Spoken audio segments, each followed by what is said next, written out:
A very good morning and welcome back. In this session we are going to discuss about the requirements of the hash functions. So in the previous sessions we have seen what the hash functions are and what are the two simple hash functions we have discussed, like XOR and RXOR.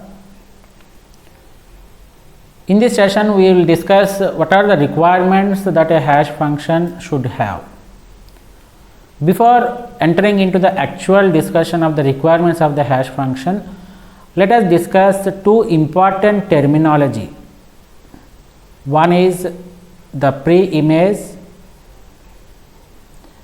and the second one is the collision.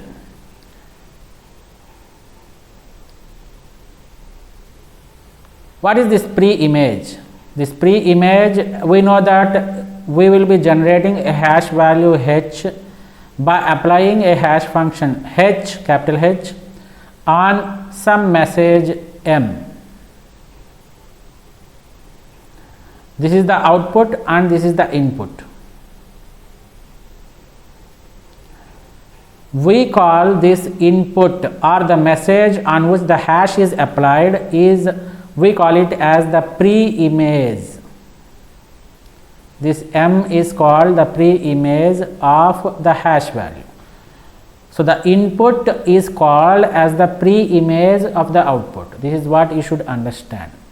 So this m is nothing but the data block whose hash function using the hash function h is h. So simply remember that a pre-image is nothing but the data block. Please keep it in mind that pre-image is equal to the data block.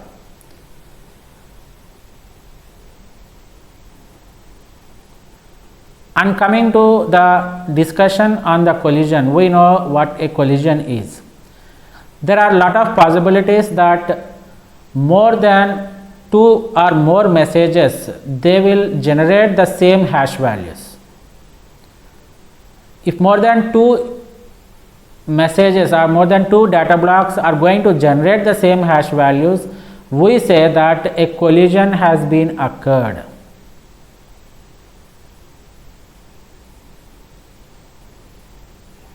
Right? And remember that the hash function which we are defining, that is h, is a many to one function.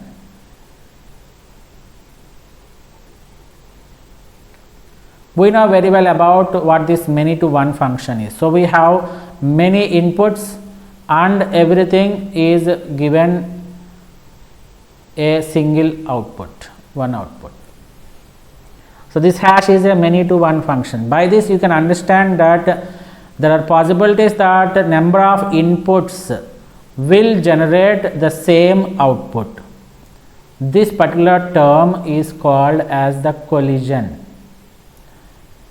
That means you have a single output for multiple pre-images. The multiple pre-images will have a single output. This output is nothing but hash value.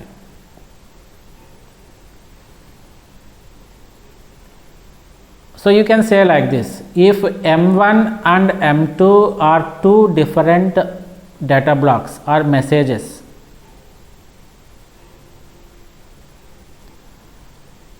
here m1 is not equal to m2, but if you apply the hash functions on this m1 and m2 separately, the result may be equal. If the result of applying the hash function on two different messages is same, then we say that a collision has occurred. But remember that the main importance of the hash functions is for the data integrity. We need to check whether the correct data has been received at the receiver end, or you need to check whether the data that is received at the receiver end is same as the type that is sent by the sender. So for data integrity, for the checking of the data integrity, the collisions are undesirable. There should not be any collisions, but practically it is not possible. So as I told that we cannot avoid the collisions completely. We need to try to reduce the collisions more and more. We need to reduce the collisions. This is what we can do as a programmer. Right. So this is what the author is discussing. The terms to be known is the pre-image, which is nothing but the data block, that is he is representing with x, and h is the hash value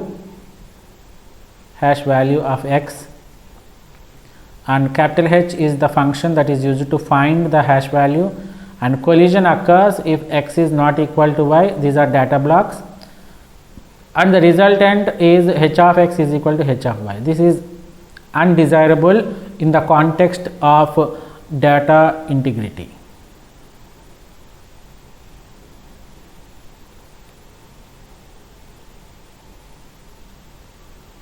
Once we are aware of these data integrity terms and the pre-image terms, let us move our discussion into the security requirements for these cryptographic hash functions. It is denoted in a tabular form. So you can observe here that these are the requirements. If you count this one, we have around 7 requirements. These are the very important requirements for the hash functions. This table denotes the requirement on the left hand side and the description on the right hand side.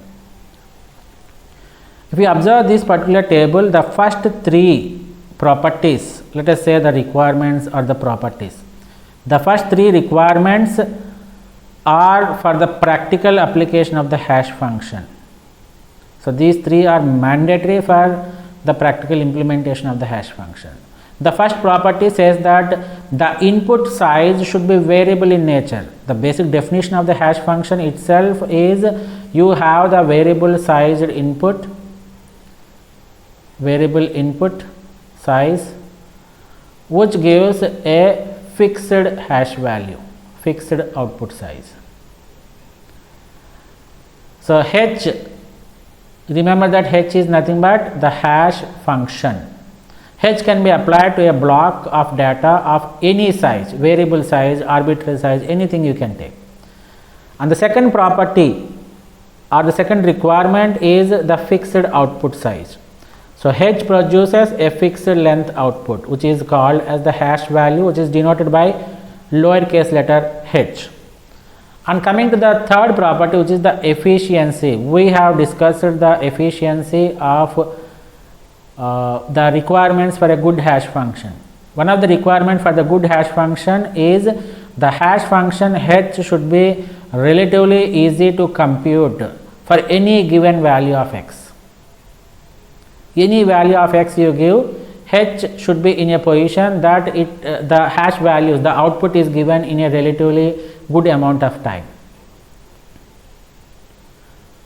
If this particular property is satisfied, that means the hash is defined in such a way that it can easily compute the things, the efficiency and making both these hardware and software implementations practical. So it makes both the software and hardware implementations practical, and we can say that the efficiency has been increased.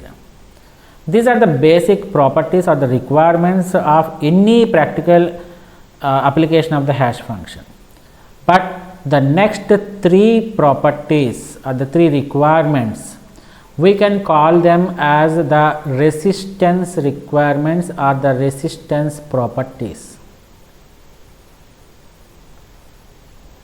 These are the 3 resistance properties we have here. The first one is the pre-image resistant. By looking at this term, you can understand that it is resistant to a pre-image. That means we can also say that this is a one-way property. In the previous sessions also we have discussed what this one-way property is. The one-way property says that you are able to generate the outputs with the inputs, but the reverse is not possible. That means if you have the outputs you cannot generate the outputs. This is possible. You can generate the outputs with inputs, but with the outputs you cannot generate the inputs. This is a very important property of any hash function. Because of this only we are able to secure, or we are able to assure the data integrity property or the security service. So the pre-image resistant means it is resistant to the pre-image. So once you have this hash value, it is computationally infeasible and it is computationally impossible. You can say that it is impossible to find the pre-image. That means you cannot get the data blocks once you know the hash values.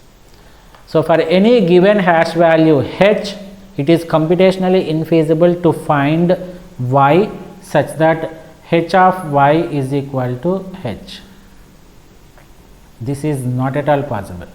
That is why we are saying that this property is a resistant property. It is going to resist the generation of the pre-images from the hash values.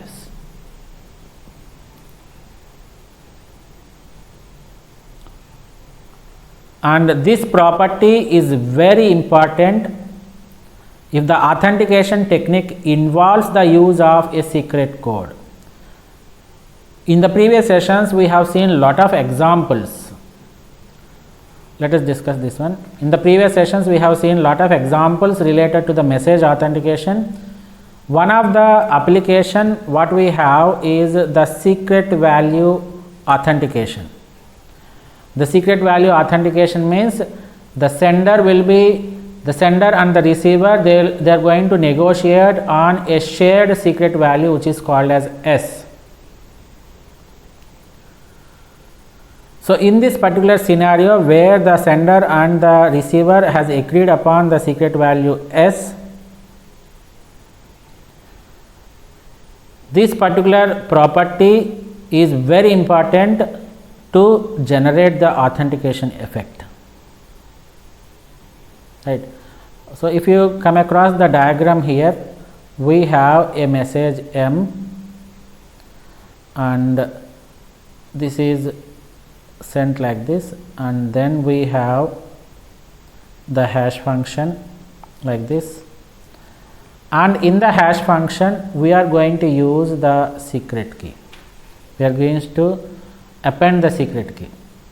This is the append function, and after that you are going to apply the hash function, and then you are going to generate or concatenate with the original message. Once it is sent to the sender, this is M and this is the encrypted format of hash value, that is E of k comma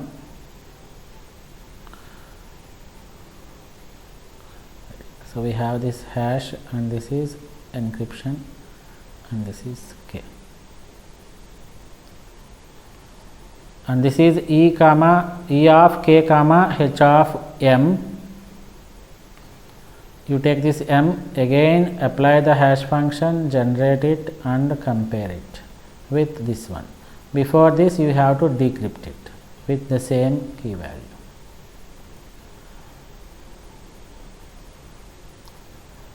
This is the example we have seen under the shared secret key secret key authentication. So in this authentication, if you want to have this authentication, this particular scenario you need to take it as an example. The secret value itself is not sent. We are not going to send this secret value from sender to receiver or from receiver to sender. However, if the hash function is not one way, assume that the hash function is not one way function, then what an attacker can do is he can easily discover the secret value. So the pre-image resistance is a one-way property which is very important in this scenario. If this is not satisfied or one-way property is not true, then the attacker can easily get the shared secret key S. Let us see how he is going to do. If the attacker can observe or interpret a transmission, assume that the attacker is there here, E, and he intercepts this message.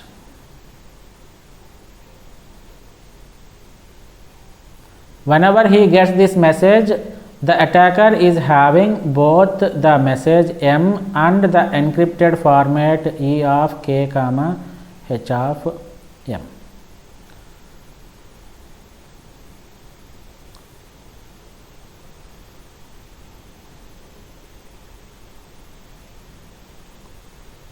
This H of M is nothing but it is M S concatenated with M, that is nothing but S concatenated with M. So when the attacker intercepts this message, he is having both the message as well as the encrypted format of this S concatenated with M.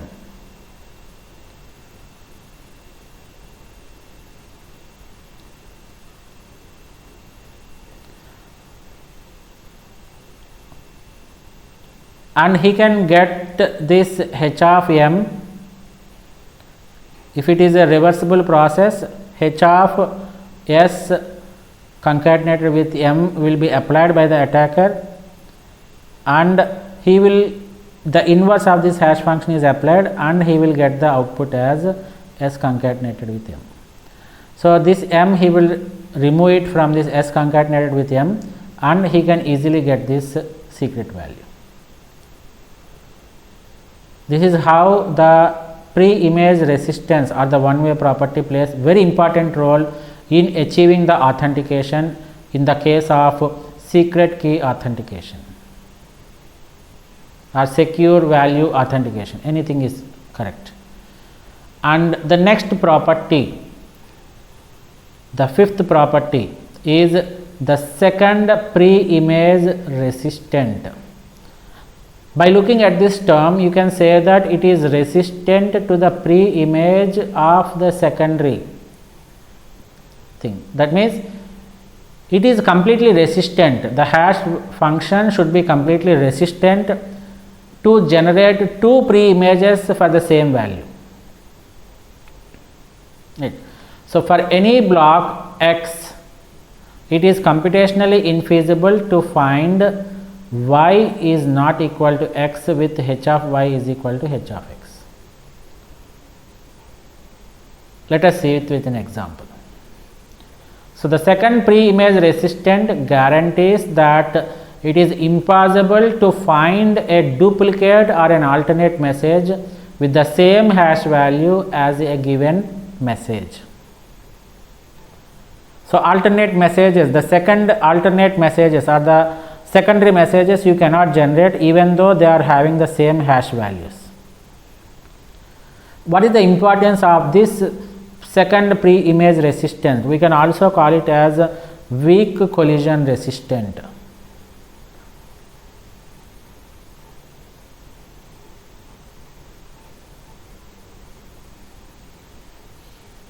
The importance of this second pre-image resistant is that it is going to prevent the forgery.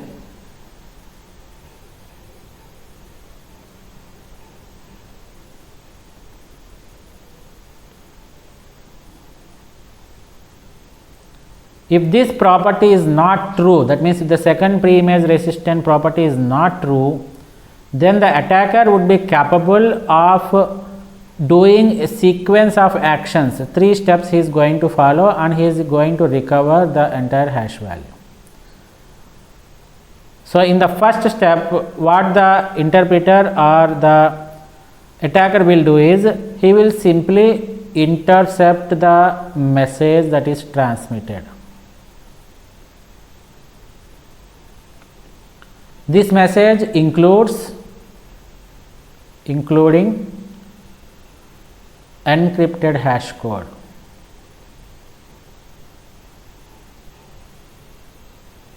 And in the second step, what the attacker is going to do is he is going to generate an unencrypted hash code from the message. So when he intercepts the entire message, he will be having the message and he will be having the encrypted hash code. And in the second step, what he will do is he will generate an unencrypted hash code from the message, this one.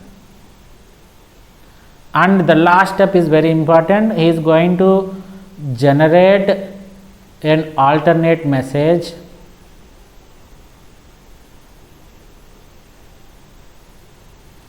with the same hash code.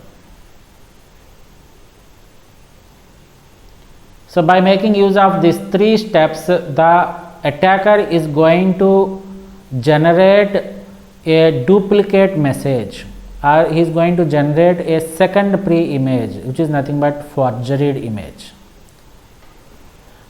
So remember that this particular property of second pre-image resistant or the weak collision resistant is able to prevent the forged messages.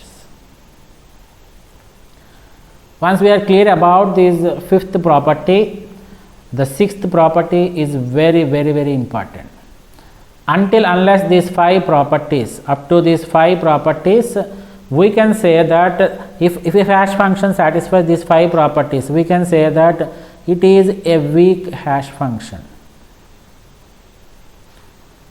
But if a hash function satisfies these five properties plus the last property, that is the sixth property, we say that it is a strong hash function.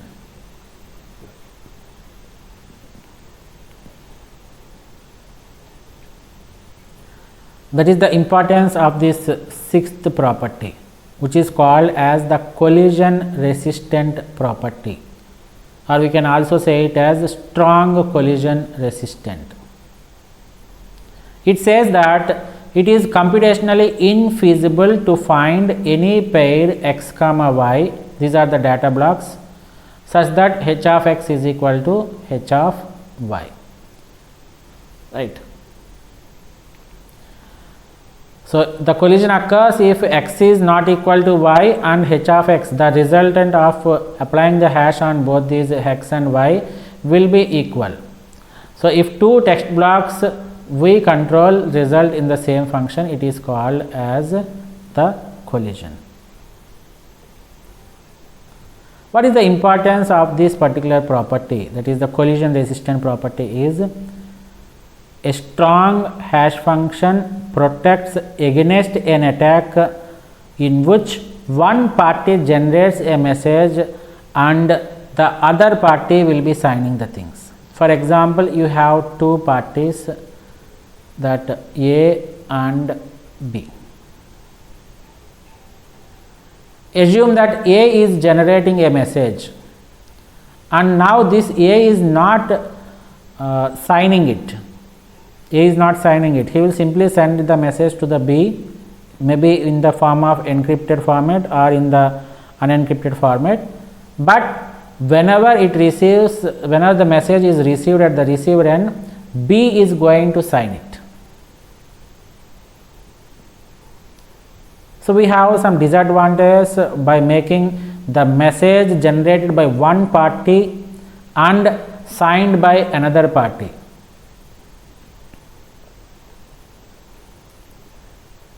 The disadvantage what we have is the A will be having two messages with the same hash, one where B has to be sign it and the other one A is having it.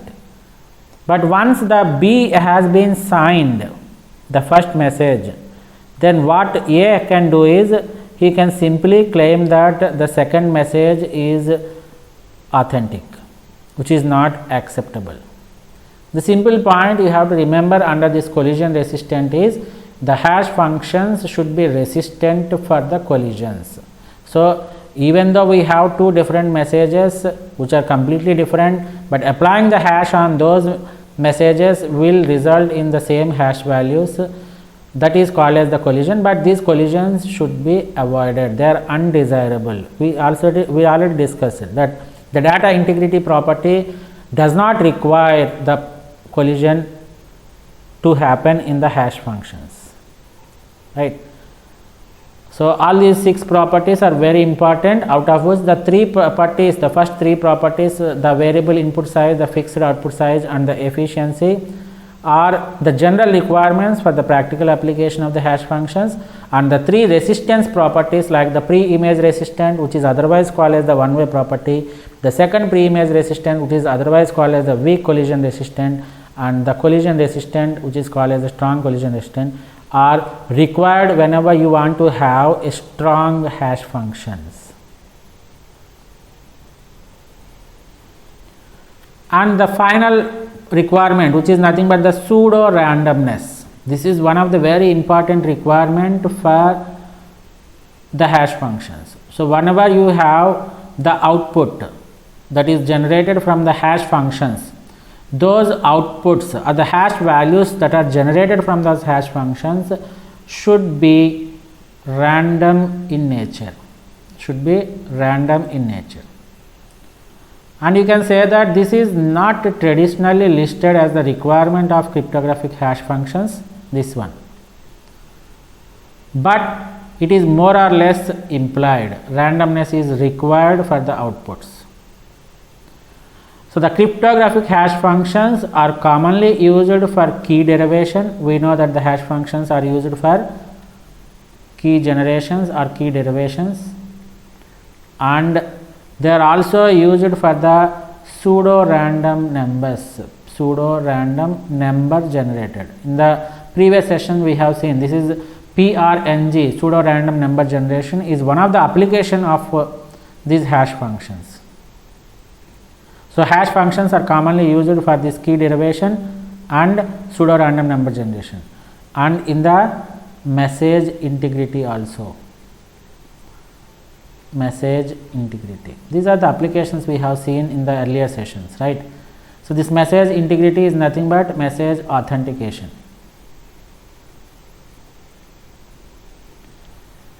These 3 resistant properties in all these applications, in the key derivation, pseudo random number generation and the message integrity, all these applications, these resistant properties depend on the output.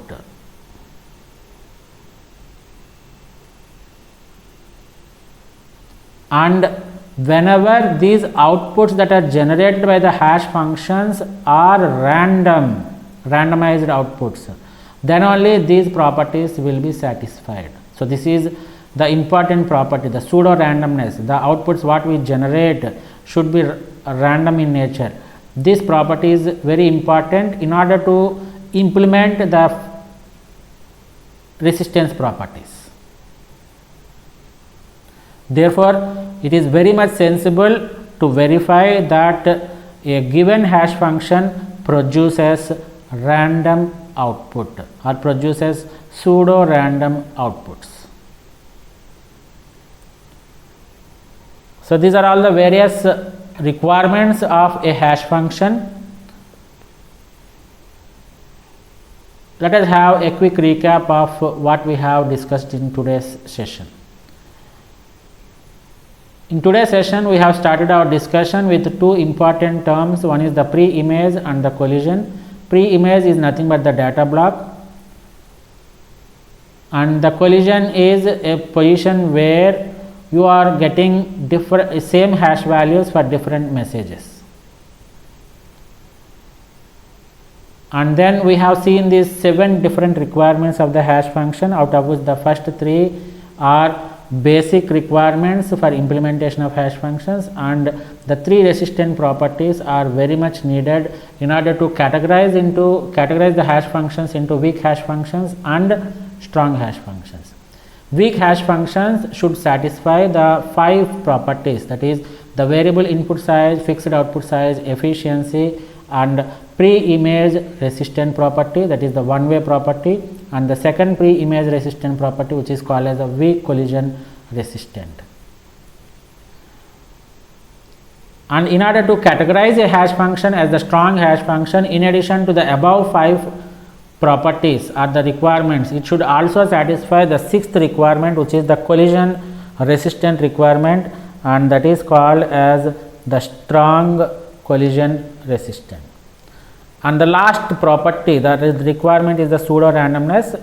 It is very much needed. We can simply say that it is traditionally not listed or not required, but pseudo randomness is very much required. That means the output that is generated from the hash function should be randomized in order to implement the above three resistant properties. The above three resistant properties, that the pre-image resistant, second pre-image resistant and collision resistant, they always depend on the output that is generated, and they always depend upon the randomness of the output that is generated. So that's all for today's session. We have seen the requirements of the hash functions with 7 requirements, and we'll wrap up the today's session, and this is end of today's session. Thank you one and all for joining the session.